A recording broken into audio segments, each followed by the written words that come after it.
Well, good afternoon, friends. My name is Rich Larson. I know Carl through the same way many of you do, through the performing arts community in town. I thought of starting this out by calling for places, which you all would recognize and take your seats. But thank you for coming to this celebration of the life of our friend Karl Barbee. When his friends Julie and Catherine asked me if I would provide the eulogy for Karl, I had a bit of trepidation, as you can imagine. I've known Karl since 1993, but how did I know Karl? So a few things came to mind in answering that question. First, I knew Mr. Karl through his tenure as a teacher, choreographer, and dancer with Helen Gauss's Scranton Civic Ballet. Over the years, he taught all three of my children at the dancing school and performed, as many of you know, and may have even seen, an assortment of roles in the various productions staged by the Civic. His lovingly tippled Grandpa Stahlbaum in the Civic Ballet's Christmas production of The Nutcracker was an annual crowd pleaser, as was his portrayal of the largest member of the army commanded by the Mouse King. The moment where that towering rodent hoisted an unsuspecting diminutive member of the Cavalier's toy soldier army over his head was something that never failed to put a smile on this old Scrooge's face. But Karl, given his imposing stature, was also called upon regularly to play the titular character in the Civic's junior company version of The Selfish Giant, a ballet where the miserly giant's icy heart is eventually melted by the children intruding in his garden after realizing that their visits foretold the coming of spring and rejuvenation with the changing of the seasons. To everything turn, turn, turn. There is a season, turn, turn, turn. And the time to every purpose under heaven. Very nice. The turning of the seasons, like one of Mr. Karl's pirouettes, revealed the goodness in the giant that we already knew was there. And that goodness was in Mr. Karl as well. On the subject of giants, the book and movie and musical Big Fish included a character named Karl, spelled with a K, Karl the Giant. Interestingly, as these things happen cosmically, the somewhat recent University of Scranton Players theater production of the musical version of Big Fish featured one of Karl's dearest friends, Megan Esty, in an onstage role, a rare phenomenon for her, to be sure. And more interestingly still, because Megan just recently married her college sweetheart, Dan Morrow, who portrayed Karl the Giant, you guessed it, in that same production. And moreover, the plot in Big Fish, like the story of Karl Barbee's life, is full of rich, colorful adventures and characters. In the story of Big Fish, Karl the Giant meets Edward Bloom, the storytelling salesman father, the protagonist character, who at the behest of the beleaguered town offers himself up as a meal to the marauding, hungry giant. After a time when things have settled down, Karl and Edward discuss the town, wanting the giant to leave. Edward speaks. "What's your name, giant?" "Karl." "Mine's Edward. And truthfully, I do want you to leave, Karl, but I want to leave with you. You think this town is too small for you. Well, it's too small for a man of my ambition. I can't see staying here a day longer." Karl asks, "You don't like it?" Edward replies, I love every square inch of it, but I can feel the edges closing in on me. A man's life can only grow to a certain size in a place like this.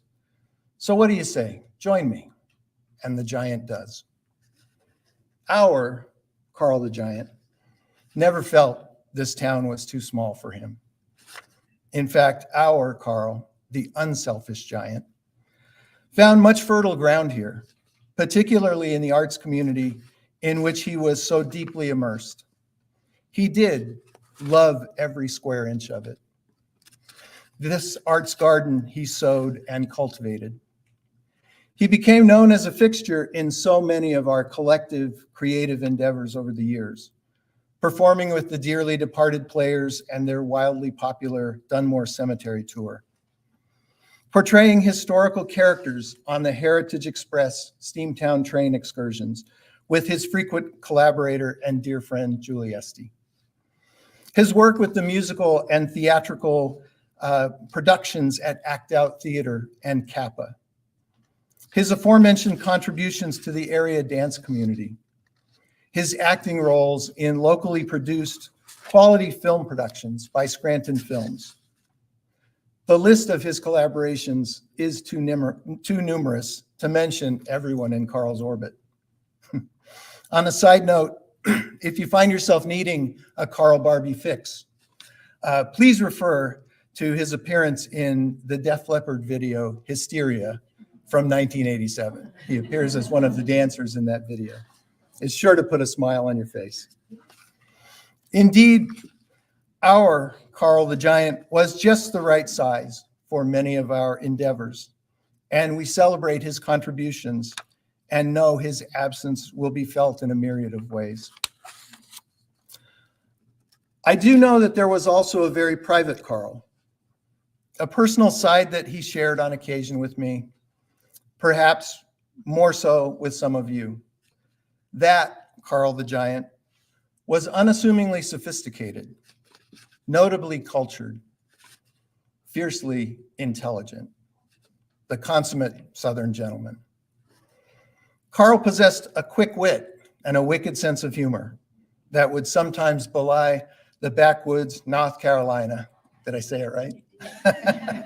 Southern accent that would sometimes, intentionally or not, sneak into conversation. Karl's command of multiple languages was impressive.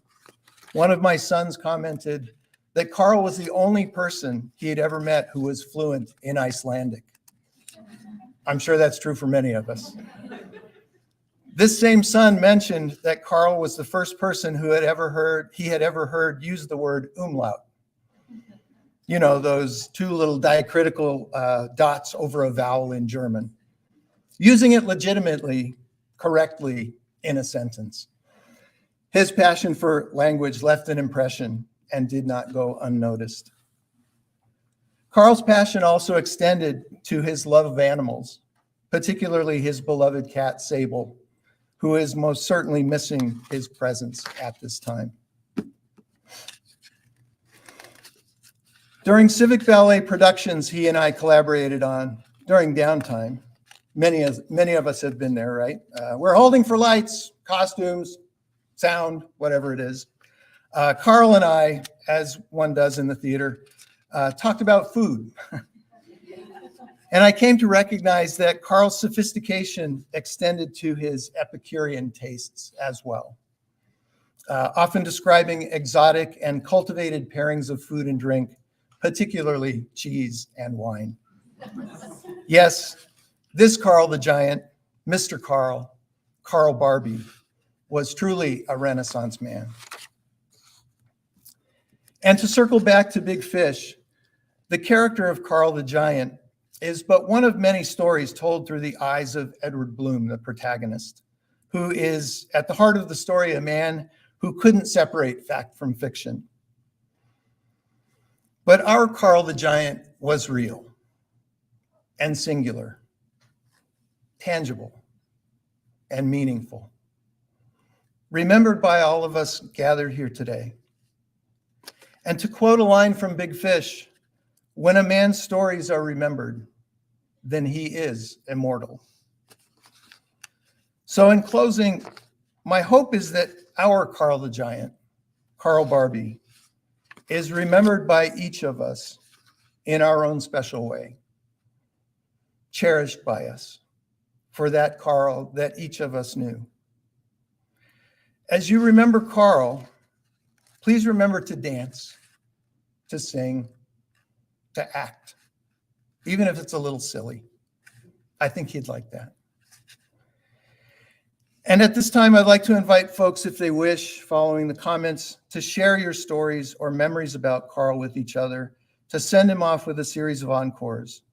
But before that, please join me in a final standing ovation for our friend, Karl Barbee.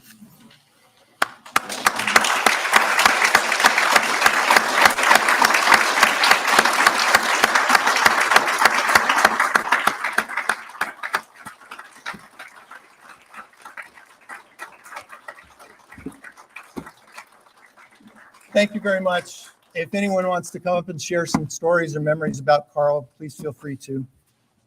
The mic is hot.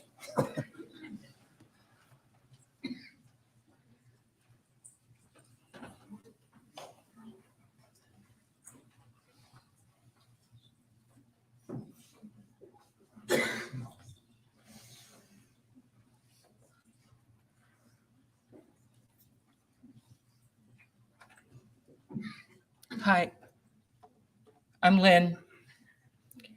My husband Gary is with me. I've known Karl since 1978. So probably, other than my family by choice now, I've probably known him longer than anyone else here. I know him as Karl, not as a performer. I know him as a best friend, someone who I loved without limit. We had a lot of fun together. We spent a lot of time together over the years. He would come to visit us, and some of you may have heard about our farm and historic home, which he loved, and we always had a wonderful time there. And he loved the animals, and our cats adored him. I like to think of him as working with the young people as the Pied Piper. And he was with young people. The eyes would just light up. And I have a story to share, and it's about Valentine's Day. And I have several stories about different Valentine's Day, but I've chosen the one that's the cleanest. And I'm happily married, so let me just get that straight, okay? Choice of word. My husband used to go for a week diving in Cozumel. And it just so happened that sometimes it was over Valentine's Day. And it also coincided with President's Day weekend. And then Karl would take that weekend off and come to the farm. And we would just spend a few days being goofballs, just being us. And so one Valentine's Day, he says, let's do a romantic dinner.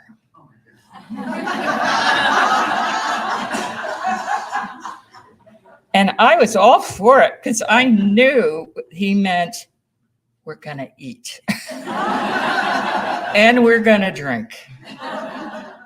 And so off we went to the grocery store, and I still remember we bought lamb chops. I mean, this was like, I don't know, manna to Karl, red meat, right? And so we went to the liquor store to get wine. Now, if anybody has ever been to a wine store with Karl, patience is required because it's going to take at least an hour. And you can be sure he's going to choose the best bottle of wine, not by price. He knew wine. I like to think I have something to do with that, trying to teach him over the years, and also cooking. I taught him a lot about cooking because I went to culinary school. And so we love to cook together. So I had frequented this wine store, and so we got 2 bottles of wine. He chose one and I chose one. And we go up to the counter and he puts his arm around me and he says, "Her husband's out of town."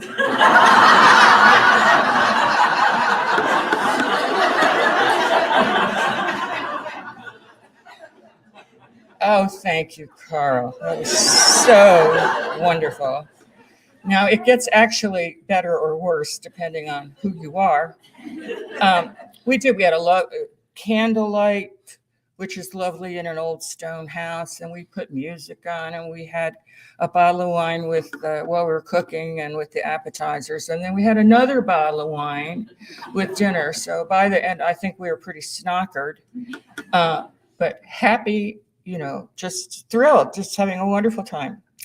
So I mentioned the next day, I said, house guests that he knew have complained about one of the beds upstairs. And, I always would use Carl if I needed muscle or anything on the top shelf. And he still, to this day, there's a mug in our house, his mug, that's on the top shelf in the kitchen. So we said, okay, well, let's go to, I guess it was Sam's Club. And I know you're going to be with me right away. We bought a mattress. I'm sorry, but I was clueless, So you know what happened. We get up there, I'm paying for it, arm goes around me. Her husband's out of town. So let me just say that, we're all made of stardust and we're all made of energy. And Carl's energy was boundless. Love is energy. And he was full of that energy. And he wasn't just a star. He isn't just a star. He is a galaxy. And I will love him forever. Thank you.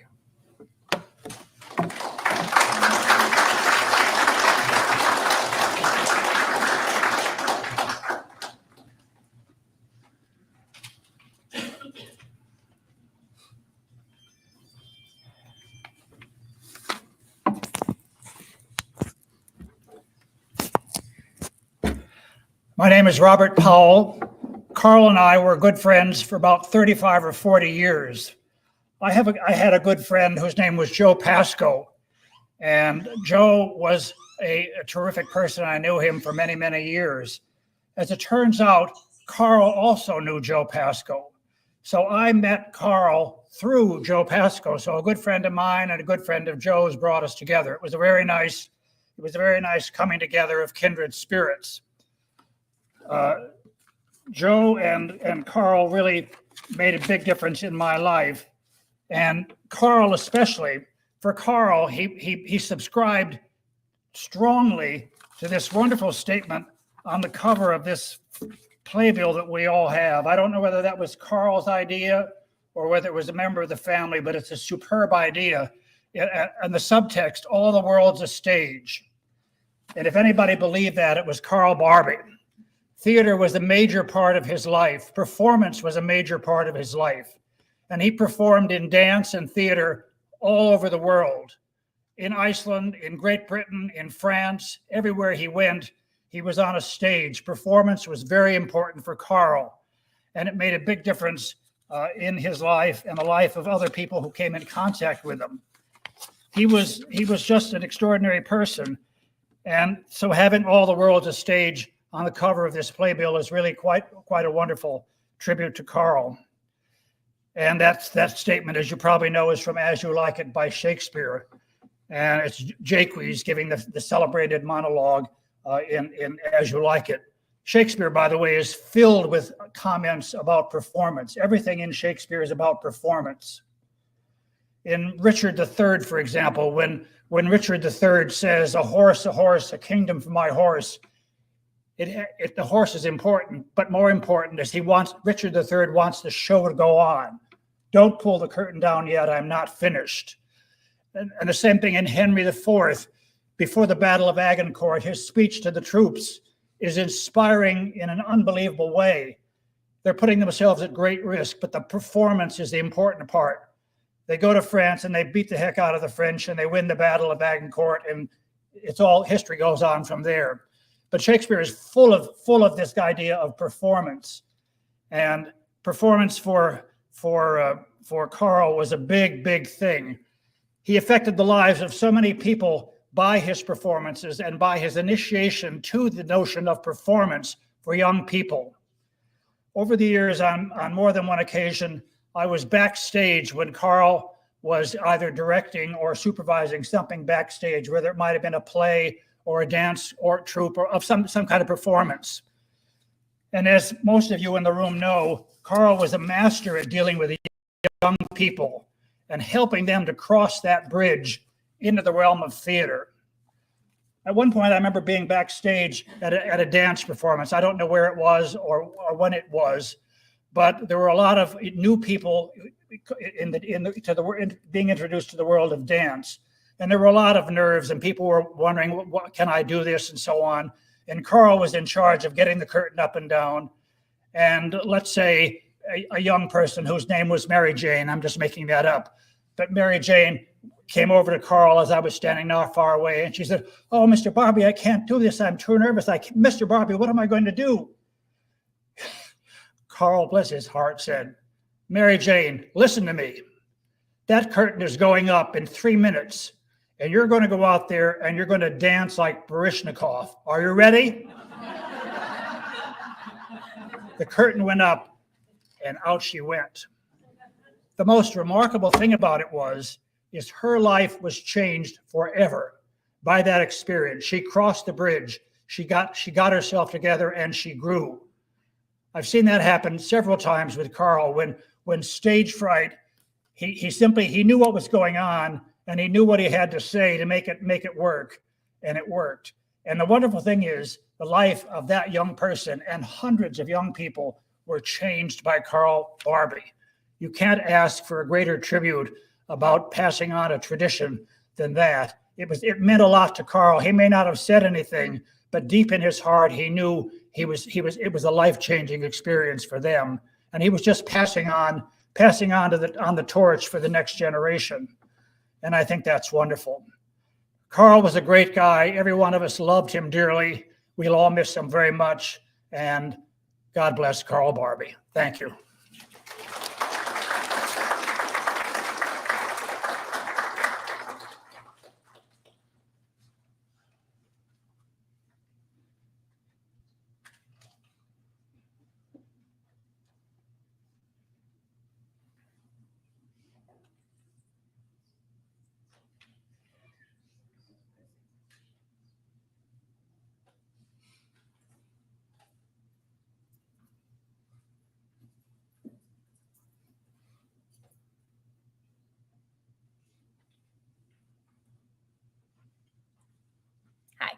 I knew Karl from opposite side of the world, as everyone here, essentially. I was from the Tonkanic studio that he taught at. I started very late for a dance career. He never, ever made me feel that way. He always told me that he walked into a dance class by accident at 20 years old. So he knew for a fact I could make it. I did dance and theater with him for a few years. Only recently now had we stopped, but we had never ceased contact or ceased supporting each other in everything that he did. I would always, whenever he told me he had a show, we would be there that night. My favorite memory is we did a also extremely not known performance of The Christmas Schooner. It's a play about people having stories, and people's stories and how they affect people, and how little some nobody from Germany comes over as an immigrant and starts the entire reason we have Christmas trees every Christmas. He played opposite to me in this part. I was his daughter-in-law, essentially. And through the course of the play, the man who started the Christmas trees, who was Carl's son in the production, died while transporting trees from place to place. And we sang songs together about death and losing someone who was so important, and how it is so important to tell people's stories, and that the father and the wife in the story were the reason they continued to bring trees from one place to another. And all of it was just about stories being told. The lines in a face tell a story. And Carl was a man full of more stories than I've ever heard somebody ever tell. I can't even track all of the places that he's been and told me about. I just was talking to my sister the other day, and we had completely forgotten about the time that he spent working with racehorses and following them around. I think of him as this great performer, and then he's just like, yeah, one summer I just followed around and scooped horse poop. He was a wonderful man inside and out, and I am constantly reminded of standing on the stage singing those songs about telling those stories. And they've stayed with me every day since I heard of his passing. And every day when I remember that, I find someone and tell them a story about my friend named Carl.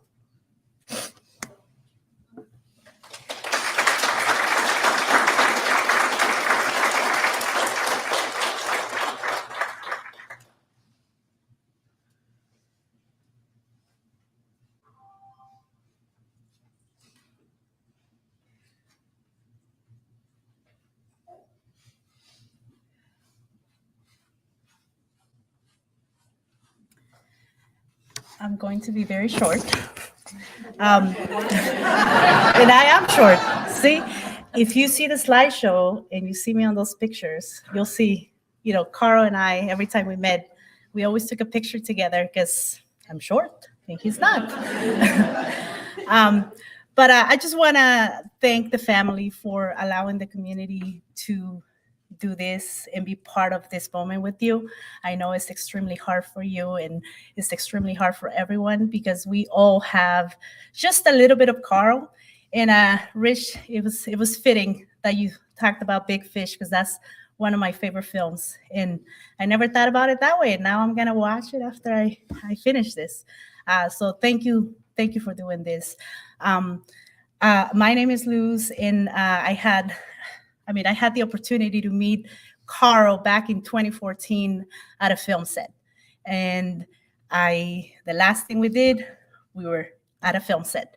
So I am so excited just to be here because even though it's a sad moment for everyone, just look at this, right? I mean, you see it every time we lose someone. It's always beautiful when you see the people behind that and just how many lives he touched.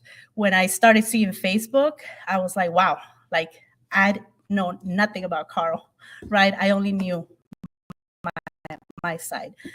So just, a few weeks ago, he said we just finished the film together where he met just a lot of wonderful kids, and he helped me through it because when I work with young children, I don't have what Carl has. And his presence, just being there with all the younger kids, younger talent, the film is better because of him. And it was just, he said to me, Luz, I think this is what I want to do full time now. You know, this is what I want to do. And it just made me so happy because it's what we all do, right? We try to be good people and just make an impact in life. And just seeing that he did this pretty much everywhere. Just to share one small story about me and Carl, one holiday, he called me, he said, Luz, he said, and when Carl called, I had to answer because he doesn't call very often. You know, he doesn't like to text, but if he called, he had something to say. So he called and he said, Luz, I'm very excited. We have to meet for coffee. I have something for you. I said, okay. I said, he's like, I have a holiday gift for you. I said, okay. I was like, I didn't get him anything. So now, you know, and we met at the mall and he comes here. He's so excited and he takes out a block of cheese. And I was like, oh, he was working at a cheese place in Pittston. And he said, look at it. It's Cabrales cheese. That's my last name, right? And he's like, are you related to the Cabrales in Spain? Like, and I was like, no, I'm not. But I was like so excited. He was so excited just to show me that the block of cheese said Cabrales on it. And he said, you got to tell me how it is. He's like, I don't think I'm going to like it. But he said that. I don't think I'm going to like it, but I think you will. And it was very good. But just like those little things that he did, they were so special, not just in filmmaking, not just in theater, just being a great person overall. And I'm just so thankful to be part of this moment with you in the community. So thank you.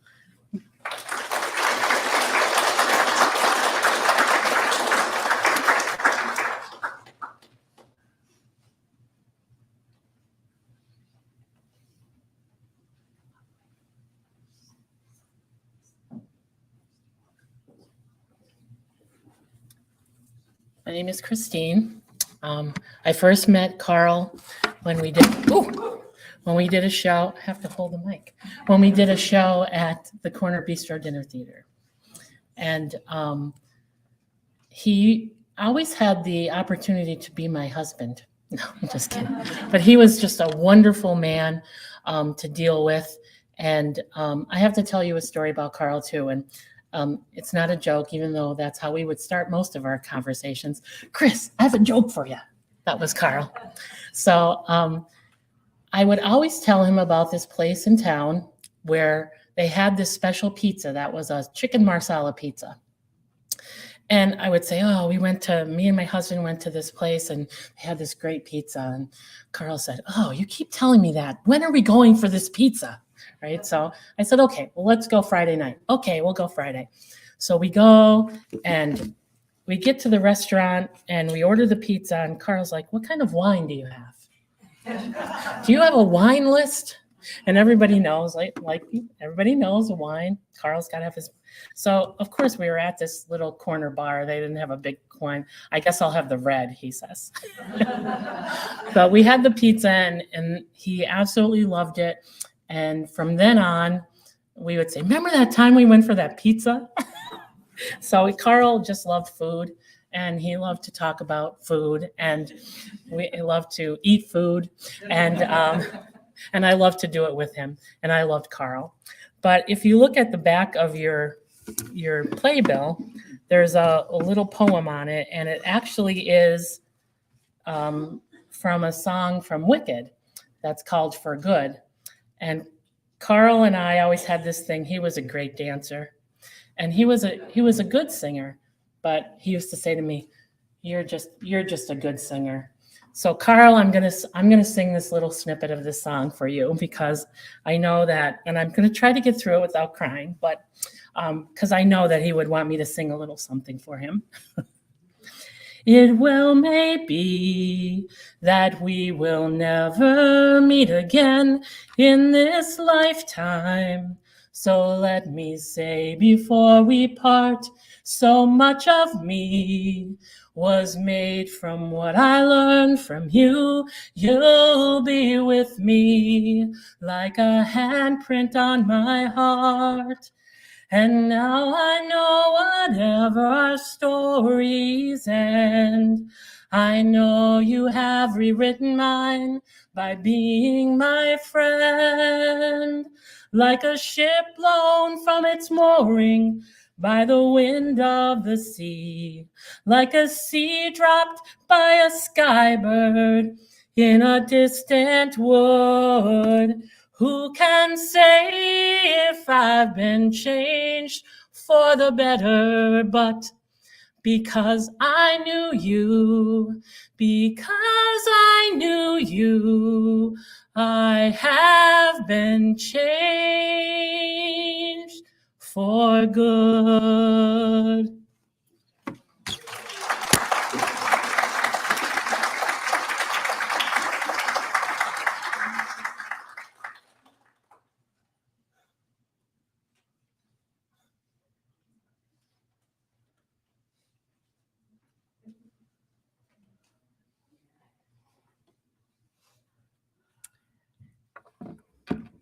I'm Julie Esty, and I performed for many, many years with Carl in many different capacities. And it was always a treat because you just never knew what Carl was going to do or Carl was going to say to make it memorable. And he is going to be missed by this community a great deal. Carl had a great love of music, all different kinds of music. In fact, this summer, he always wanted to see Yes, and we managed to get him to see Yes on the mountain from row 4 due to our dear friend, Catherine in the back, and he loved music and he was so happy. And over the last week, there's been a lot of different tunes that have been going through my head. But I think the one that really expresses it the best is by Jackson Browne. So I would like to send Carl off with a few words. And the lines from the song were written by Jackson Browne because he had a couple of losses in his life. He lost a dear friend in a fire. He lost his wife. And he lost, some of you might remember, a lovely female singer named Nicolette Larson. So this song kind of addresses those losses, and today it's going to address our loss here. As I said, the song is called Into a Dancer, or For a Dancer, and the lines of the song go, into a dancer you have grown, from the seed somebody else has thrown. Go on ahead and throw some seeds of your own, and somewhere between the time you arrive and the time you go may lie the reason you were alive that you'll never know. Carl threw so many seeds here, and they have grown, and they are growing into wonderful things. And there were so many reasons. So many students, fellow performers, and friends. He was such a big light in so many lives. And I don't know how we go forward, but I know that we have to, because to not would be such a disservice. Can't, won't, not, we're not in Carl's vocabulary. He was so positive to everyone. And I know that he pushed, pulled, and dragged me forward like an old Buick many times. And got me out on that stage, got me to do things that were so out of my comfort zone. And because of it, my life and the lives of so many others are so much better. And not just me, my daughter too. We all have a big hole in our heart now because of Carl's loss.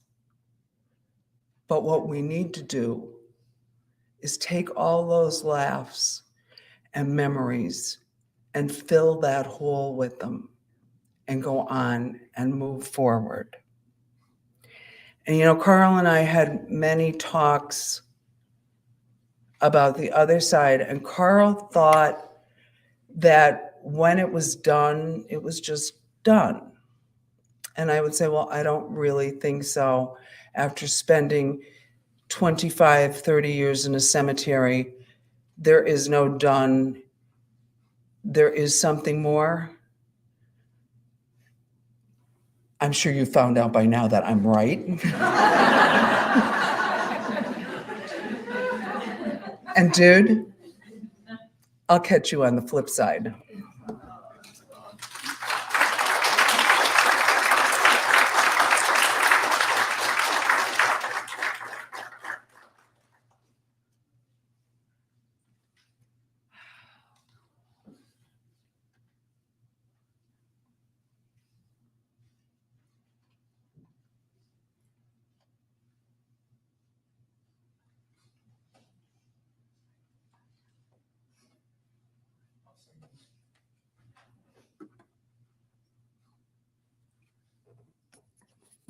Oh, I'm Jimmy, Carl's brother. And I want to first thank all of y'all for coming. And you really are like immediate family, not extended, but really immediate family, because he felt very at home here to where he could express his talents and push people to be their very best. And I don't have a prepared statement or anything. I would drop it or lose it anyway if I had it. So, but just a couple of things about growing up with a big brother. And you don't know what a big brother is until you have one, how important they are. Because I was relatively clueless most of my childhood of what to do next. And I could look to him to figure out how he acted. And I've got an older sister here, Chris, as well. I could look to them to see what am I supposed to do next. And I just remember this, these are just little vignettes, just little examples. I just remember that he had the courage to just try things, try new things, working with the race horses. In anthropology and archaeology at ECU is where he first felt the love for history and prehistory. So I would go and visit him at ECU while he was in school and see all the bones and the Indian parts and things like that in the labs. And he would, wherever he laid his head, he could sleep and call it home for whatever amount of time he needed to be there. And I am the exact retentive opposite in that way. That everything has to be fluffed and laid out just right, and I might feel comfortable enough to drop off and call it home, but he wasn't like that. He went out in the field and did work with the Explorer Scouts, Cimarron, New Mexico, for weeks on end in the field at Hyco Reservoir. It was going to be Hyco Reservoir, doing surveys in archaeology. Just lay out a palette, and that was it. That's all he needed. And I went to visit him in New York City 2 or 3 times, and he had a small apartment up in the upper Manhattan, 93rd Street, I think. And he had a pallet on the floor and a small efficiency apartment, which is all you had in New York unless you were rolling in money. And so we slept on a pallet on the floor. And he slept hard. It was hard to wake him up. And in the middle of the night, I was awakened, you know, more Princess and the Pea demeanor. I was awakened by dinner plates being thrown out a window up above us and smashed into the building next door and tinkling down the wall. And I woke him up then to say, what is happening? And he said, oh, those are the people upstairs. They get into fights and throw things at each other. And it didn't bother him. So that was my point. But I could go on and on and on. You know, I'll have all these to cherish forever, and they'll be just as vivid now and next year as they were 20 years ago. So I can keep those forever.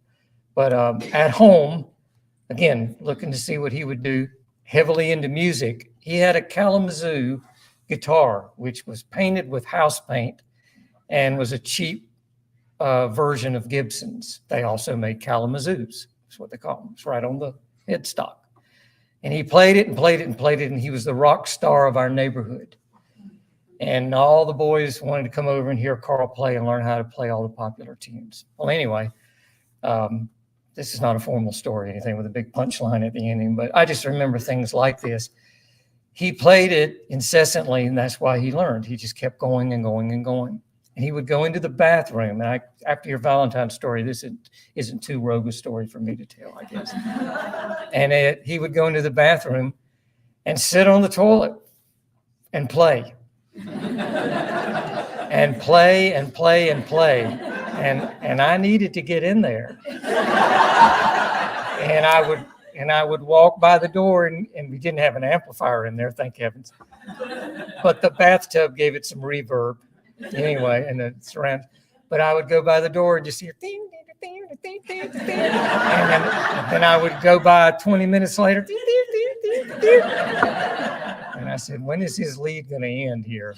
And, anyway, that and all the other unique things that you associate with Carl. When he came home, it was going to be fun. It was going to be interesting. He had no end of stories, and I could not keep up with him. It was just too much coming at me at one time. He had too much information, too much knowledge, never too many stories. But anyway, like I said, I wasn't really going anywhere, but I wanted to say something to color up the story of who my brother Carl was just a little bit more. So thank y'all, and thank everybody for coming.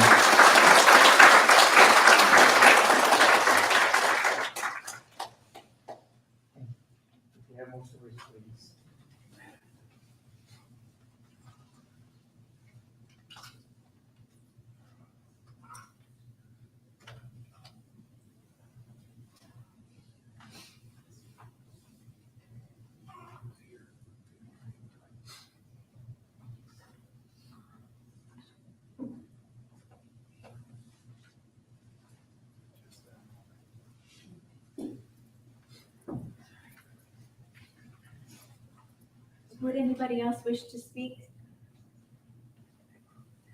This concludes our tribute to Carl.